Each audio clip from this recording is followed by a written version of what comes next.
अब हम जाते हैं prose writers of the romantic age. अभी हमने रोमांटिक एज के पोइट्स को कवर किया है, अब हम इसके जा रहे हैं प्रोज राइटर्स की तरफ। Though the romantic period specialized in poetry, ये तो हमने कहा था इसमें पोइट्री डोमिनेटेड है। There are also appeared few prose writers जैसे कि लैम है, Hazlitt and De Quincey, who rank very high. बहुत अच्छे किस्म के ये प्रोज राइटर थे। पोइट्री डेफिनेटली बहुत ज़्यादा डोमिनेटेड है इस एज के अंदर। There was no revolt of the prose writers against the 18th century comparable to that of the poets. Note करने वाली ये बात है कि इनके यहाँ कोई रिवॉल्ट हमें नजर नहीं आता जो प्रोज राइटर है उस शिद्दत से नजर नहीं आता। हाल तो ये रोमांटिक टच इनमें रहेगा, लेकिन जो पोइट्री के अंदर हमें क्लासिकल एज से रिवॉल्ट हमें नजर आता है वो शिद्दत हमें यहाँ नहीं मिलेगी। But a change had taken place in the prose style also, यहाँ स्टाइल बदल जाएगा। Writers in the romantic periods were rather more concerned with subject matter and emotional expression rather than with the appropriate style. उनकी writing ज़्यादा emotional है, emotional expressions हैं, style थोड़ा change हो जाएगा। They wrote for an ever increasing audience which was less homogeneous in its interest and education than of their predecessors. अब हालात चूंकि सोशल हालात चेंज हो चुके थे, वो चीज़ हमें यहाँ इनकी प्रोज राइटिंग में भी नजर आती है। Romantic preference for spontaneity rather than formality and contrivance. There was a decline of the grand style and the most forms of the contrived architectural prose written for what might be called public or didactic purposes. Though some romantic poets, Coleridge, Shelley, Keats, Byron, also wrote excellent prose in their critical writing, letters, and journals, इन लोगों ने आपको पता है letter लिखे, journal लिखे, critical writing की है। जैसे कॉलरेज की बायोग्राफी लिटरेरिया है, शैली ने भी लिखी हैं प्रेफेसेस, कीट्स के लेटर बड़े फेमस हैं, इस तरह बायरन ने भी अदर ऐसे जर्नल्स वगैरह लिखे हैं। तो इनका एक कंट्रीब्यूशन प्रोज में भी है इन पोइट्स का। And some of the novelist like Scott and Jane Austen और master of the prose style. और अदर महज ऐसे से अलग करके हम नावल भी शामिल करें तो फिर वाल्टर स्कॉट के हिस्टोरिकल नॉवेल्स और जेन ऑस्टन के फिर वो 6 वर्ल्ड फेमस नॉवेल्स जो हैं, आप लोगों ने एक दो पढ़े भी होंगे इसमें। तो those who wrote prose for its own sake in the form of the essays and attained excellence in the art of the prose writing were, तो इस फील्ड में अगर इस हिस्से में जो चीज़ हम देखने जा रहे हैं, प्रोज एज एन ऐसे फॉर्म देख रहे हैं, यहाँ पे क्रिटिसिज्म भी नहीं देख रहे हम और नॉवल को अलग से देखेंगे। वो है लैम, हैजलिट और डी क्विंसी। इन तीन ऑथर्स को हम देखेंगे एज ए प्रोज राइटर। तो सबसे पहले हम देखते हैं Charles Lamb, who was born in 1775, बिल्कुल जेन ऑस्टन भी इसी ईयर में पैदा हुई थी, एंड डाइड इन 1834 का। Charles Lamb is one of the most lovable personalities of English literature. कैसे ये देखते हैं, he lived a very humble, honest and most self-sacrificing life. He never married but devoted himself to the care of his sister Mary. इन्होंने कभी शादी नहीं की थी चार्ल्स लैम ने, और अपनी सिस्टर का हमेशा ख्याल रखा। 10 years his senior, जो इनसे 10 साल बड़ी थी, who was subject to mental fits, in one of which she had fatally wounded her mother. वो ज़हनी मरीज थी और उनका ख्याल रखना पड़ता था, उनको फिट्स पड़ते थे। तो चार्ल्स लैम ने खुद कभी शादी ही नहीं की।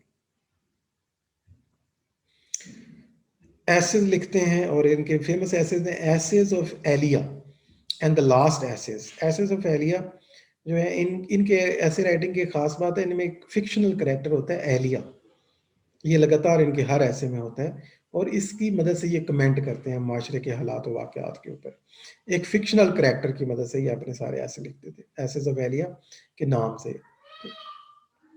वहाँ लैम, चार्ल्स लैम अपना तजर्बा नहीं यूज़ करते थे, अपने से हट कर एक और करेक्टर के साथ एसोसिएट होते थे। And the last essays in which is revealed his own personality. He talks intimately to the readers about himself, his quaint whims, experiences, and the cheerful and the heroic struggle which he made against misfortunes. Unlike Wordsworth, who was interested in natural surroundings and shunned society, Lamb was born and lived in the midst of the London street. अगर इन्हें romantic poet से compare किया जाए specially Shakespeare के साथ, तो क्या हमें चीज़ मिलती है कि ये सिटी में इंटरेस्टेड थे, जैसे वो नेचर में इंटरेस्टेड थे, तो ये तो लंदन के बिल्कुल दरमियान में पैदा हुए थे। Was deeply interested in the city crowd. तो आप इन्हें वर्ड्सवर्थ के कंपैरिजन में याद रख सकते हैं। फिक्शनल करेक्टर एलिया से याद रख सकते हैं, और एसेज ऑफ एलिया वैसे ही आपको याद रहेंगे, और last essays. Its pleasure and the occupation, its endless comedies and the tragedies in his essays he interpreted with great insight in the human sympathy that crowded human life of joys and sorrows. जो city life है, city life के जो problems हैं, वहाँ जो players हैं, comedies, tragedies, joys, sorrows, यानी शहर की जिंदगी को ये कवर करते हैं।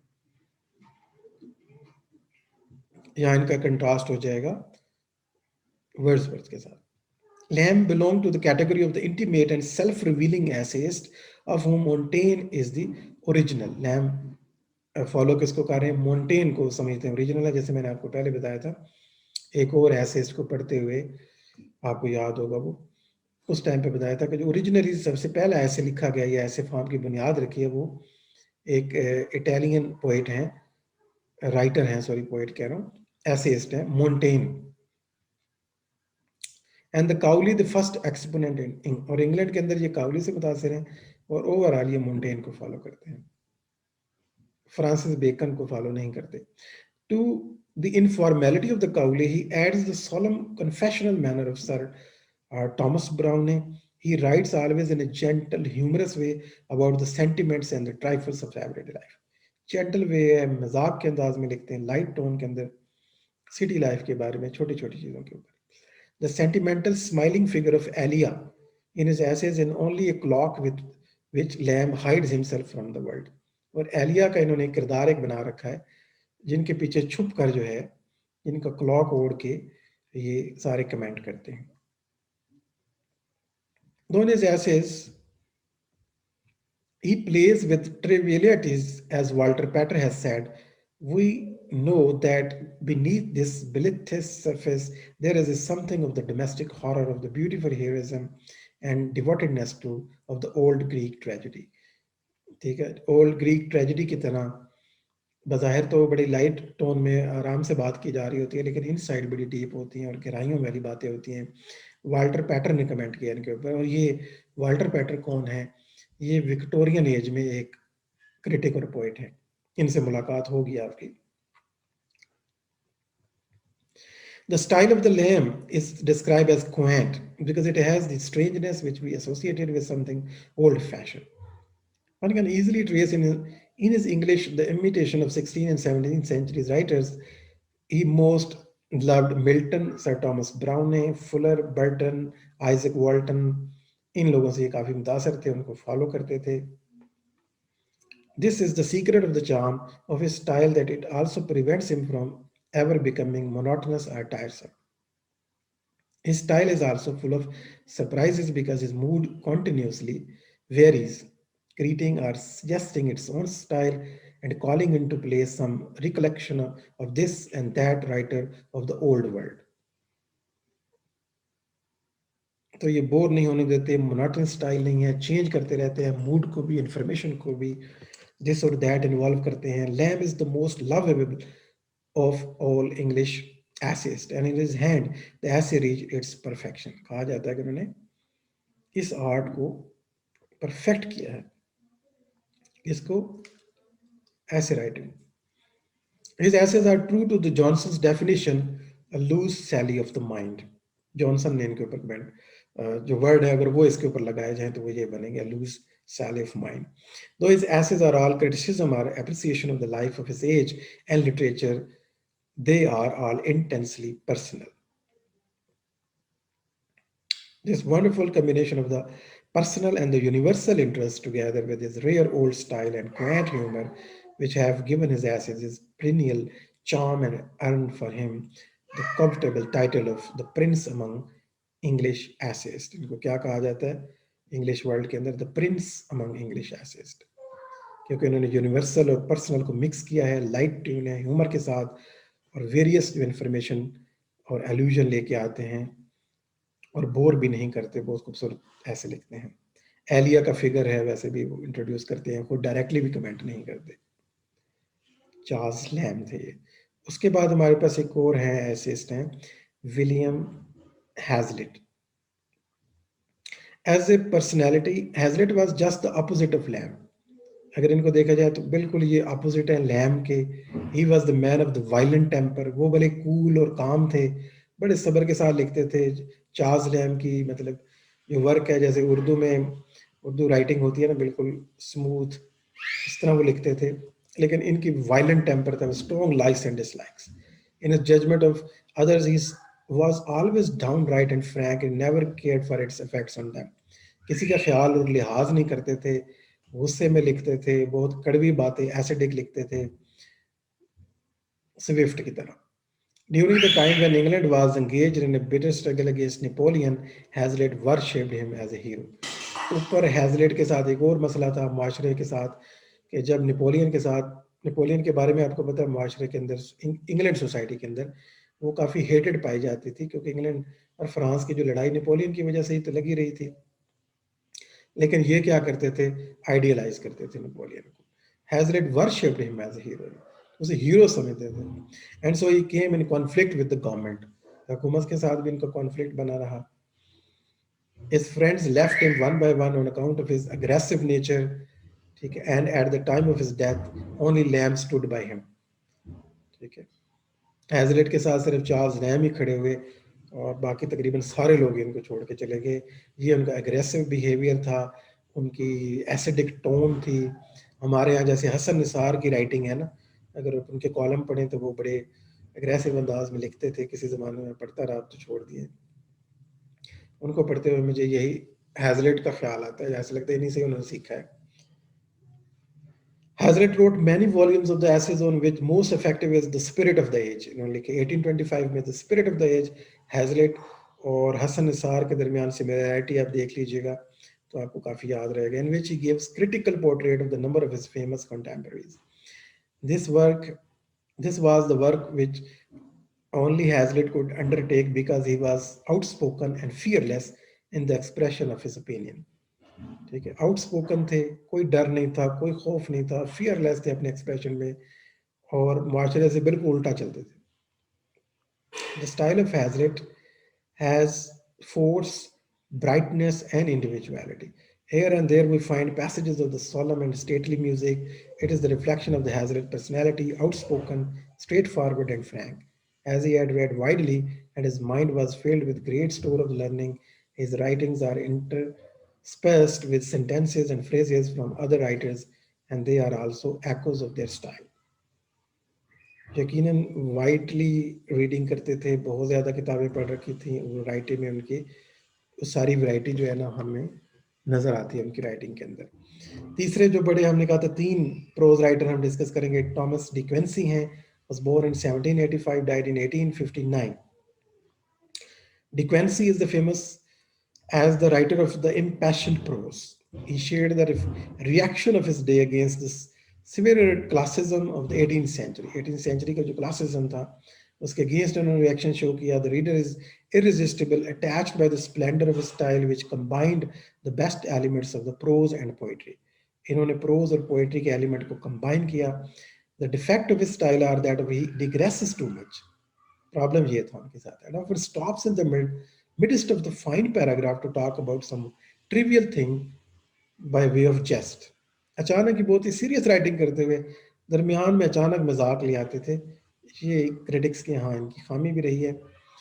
But in spite of these defects, his prose is still among the few supreme example of style in English language. De Quincey was highly intellectual writer. His interests were very wide. Mostly he wrote in the form of the articles for journals and dealt with all sorts of the subjects among about himself and his friends, his life in general, art, literature, philosophy, religion. इन्हें तकरीबन हर मौजू पे लिख डाला, यानी religion पे लिखा, philosophy पे लिखा, लिटरेचर, आर्ट, जनरल, खुद के बारे में, दोस्तों के बारे में, हर मौजू पे लिखते चले गए। Of his autobiographical sketches, the best known is his Confessions of an English Opium Eater. ये इनका सबसे बेस्ट वर्क है, Confessions of an English Opium Eater. Autobiographical sketches हैं इनके, in which he has given us in a most interesting manner glimpses of his own life under the influence of opium. Opium का use ये खुद भी करते रहे हैं, तो उनके इन्फ्लुएंस के बारे में भी इन्होंने लिखा साथ साथ. He wrote fine biographies of a number of the classical, historical, and literary personages, of which the most ambitious attempt is The Carer.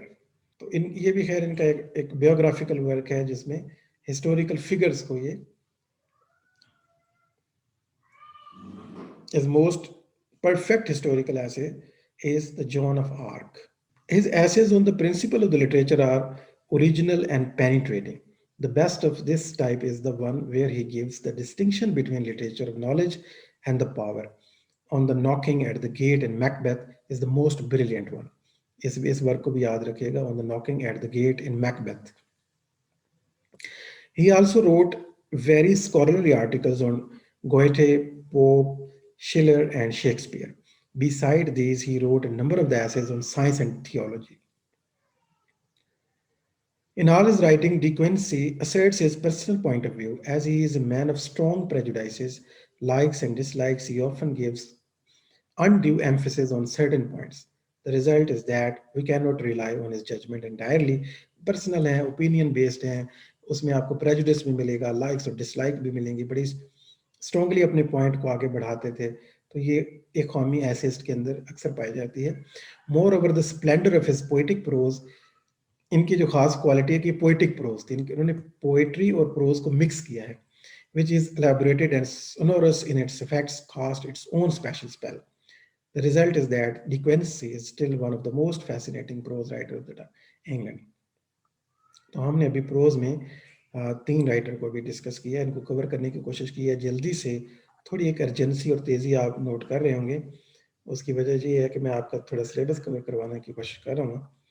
Thomas De Quincey हमने अभी देखा, विलियम हैजलिट को देखा, उससे पीछे आ जाए तो चार्ल्स लैम को देखा. तो इन प्रोज राइटर को, इनके कुछ वर्ड्स को आप बस ध्यान में रखें और कुछ ना कुछ आपको आइडिया हो गया होगा कि आखिर ये कैसा लिख रहे हैं, किस किस्म की इनकी राइटिंग है, कौन कौन से इनके बड़े वर्क्स हैं जो याद रखने चाहिए हमें.